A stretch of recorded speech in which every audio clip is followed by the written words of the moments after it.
আপনি লালনবাদের সাথে ইসলামকে মেলাতে পারবেন না। আপনি যদি মনে করেন তুরস্কের সুফিজমের সাথে এটা ইসলাম, এটা ইসলাম না।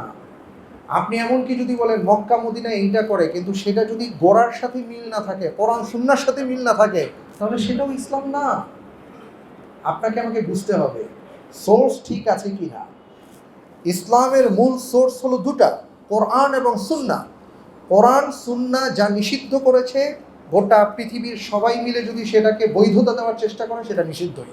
এই যে বিভিন্ন মিউজিকের নামে আমাদেরকে যে আর কি রিল্যাক্স দেওয়া হয়, এটা করা হয় সেটা করা হয়, কিছু হলেই আমার একটু ভাল লাগছে না, একটু গান শুনবো, বৃষ্টির দিনে গান শুনতে মনে চায়, অমুক তমুকের গান না শুনলে ভালো লাগে না, এটা হলো একটা নিফাকি, মোনাফিকি বলা হয়েছে। রাসূল সাল্লাল্লাহু আলাইহি ওয়াসাল্লাম বলেছেন এটা একটা মোনাফিকি, আপনি আমি মোনাফিক হয়ে যাব। এই গান আমাদেরকে ধীরে ধীরে ধীরে ধীরে ইসলাম থেকে সরিয়ে দেবে। অনেক যুবকের মনে প্রশ্ন, এবং আমরা এটা লক্ষ্য করেছি অতি সম্প্রতি বাংলাদেশের একজন খুব বিদগ্ধ জ্ঞানী মানুষ আমরা যাকে জানি মনে করি। তো আসলে যে সব বিষয়ে সবার জ্ঞান থাকে না, এটা আমরা এটাও জানি। তো আমরা দেখেছি, আমি ব্যক্তিগতভাবে একটা সাক্ষাৎকার দেখেছিলাম, যিনি বলতে চেয়েছেন যে গান বাজনা হারাম, এটা ইসলামের কোথায় আছে। আমি ঠিক জানি না যে আসলে তিনি ইসলাম সম্পর্কে কতটুকু পড়াশোনা করেছেন। আমি তার জন্য দোয়া করি আল্লাহ তাআলা তাকে আরো বেশি করে পড়াশোনা করার তৌফিক দান করুন। জ্ঞানী মানুষ জ্ঞান অর্জন করতে হয় জ্ঞানের সোর্সটা ঠিক রেখে, হয়তো জ্ঞানী হওয়া যায় না। তো মূল বিষয়টা হলো যে গান বাজনার ব্যাপারে যদি কোরআনে কারীমের সূরা লোকমানের আয়াত দেখি, যেখানে সূরা লোকমানের 6 নম্বর আয়াতে আল্লাহ তাআলা বলেছেন, ওয়া মিনান নাসি মান ইয়াশতারি লাহওয়াল হাদিস লিয়ুদিল্লা আন সাবিলিল্লাহি বিগাইরি ইলমিন ওয়া ইয়াত্তাখিযুহা হুজওয়া উলাইকা লাহুম আযাবুন আলীম। আল্লাহ তাআলা সেই আয়াত নাযিল করেছেন যে যারা ইয়াশতারি লাহওয়াল হাদিস, অনর্থ কথাকে ক্রয় করে, লিয়ুদিল্লা আন সাবিলিল্লাহ, আল্লাহর পথ থেকে মানুষকে সরিয়ে দেবার জন্য, বিগাইরি ইলমিন, কিন্তু তারা জানে না যে তারা কি করছে, ওয়ায়াত্তাখিদাহা হুজুয়া, এই কাজটা তারা কেন করে, তাদের প্রবৃত্তির অনুসরণ করে তারা করে।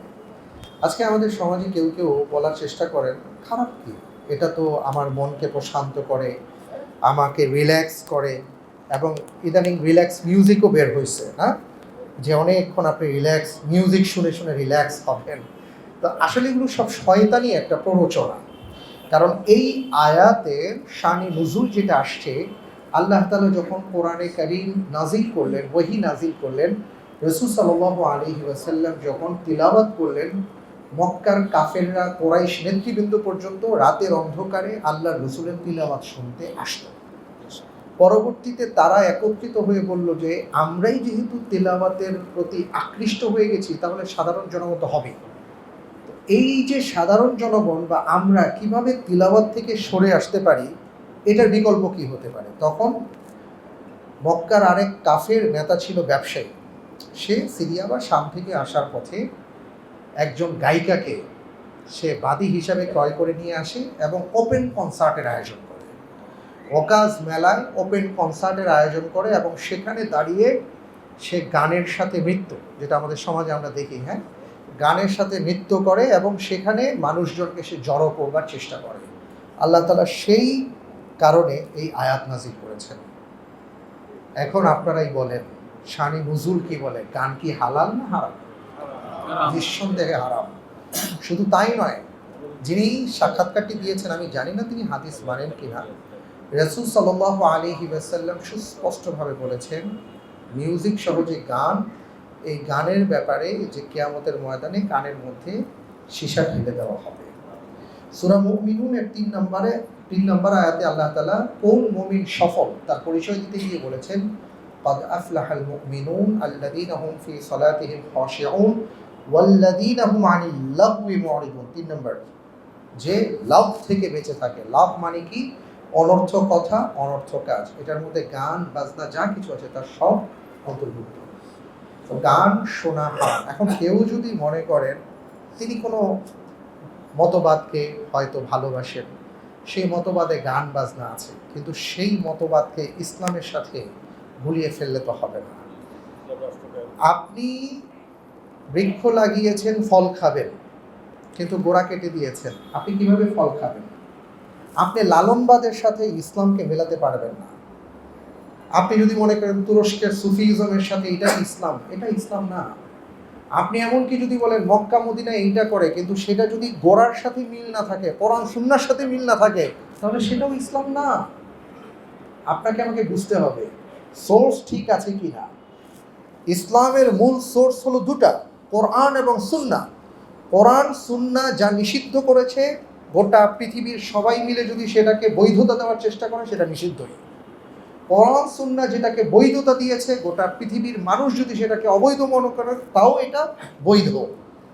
এটাই হলো ইসলাম। সুতরাং ইসলামের সাথে আমরা বাংলা ইসলাম, লালনবাদ ইসলাম, তুরস্কের ইসলাম, অমুক ইসলাম তমুক ইসলামকে মেলাবার চেষ্টা করব না। ইসলাম মিলাতে গেলে দুইটা জায়গায় আসতে হবে, আতিউল্লাহ ওয়া আতিউর রাসূল। কোরআনের কাছে আসতে হবে, রাসূলের কাছে আসতে হবে। আল্লাহ তাআলা আমাদেরকে বোঝার তৌফিক দান করুন। আল্লাহুম্মা আমিন। এই যে বিভিন্ন মিউজিকের নামে আমাদেরকে যে আর কি রিল্যাক্স দেওয়া হয়, এটা করা হয় সেটা করা হয়, কিছু হলেই আমার একটু ভাল লাগছে না, একটু গান শুনবো, বৃষ্টির দিনে গান শুনতে মনে চায়, অমুক তমুকের গান না শুনলে ভালো লাগে না, এটা হলো একটা নিফাকি, মোনাফিকি বলা হয়েছে। রাসূল সাল্লাল্লাহু আলাইহি ওয়াসাল্লাম বলেছেন এটা একটা মোনাফিকি, আপনি আমি মোনাফিক হয়ে যাব। এই গান আমাদেরকে ধীরে ধীরে ধীরে ধীরে ইসলাম থেকে সরিয়ে দিবে এবং আমাদের হৃদয়টা সে মৃত্যু আর কি মেরে ফেলে আমাদের হৃদয়টাকে। হৃদয় সতেজ হয় কিসে? আলা বিযিকরিল্লাহি তাতমাইন্নুল কুলুব। আপনি রিল্যাক্স মুড থাকতে চান, শান্তি চান, আল্লাহ তাআলা বলছেন আল্লাহকে স্মরণ করো, জিকির করো, কোরআন তিলাওয়াত করেন।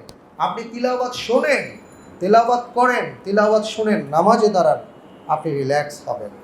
সুতরাং এই সকল ওয়াসওয়াসা থেকে আল্লাহ তাআলা আমাদেরকে হেফাজত করুন। আমরা দোয়া করি আর চেষ্টা করি আল্লাহ রাব্বুল আলামিন অথবা সুন্নায় যা আসছে সেটা যেন আমরা পালন করি।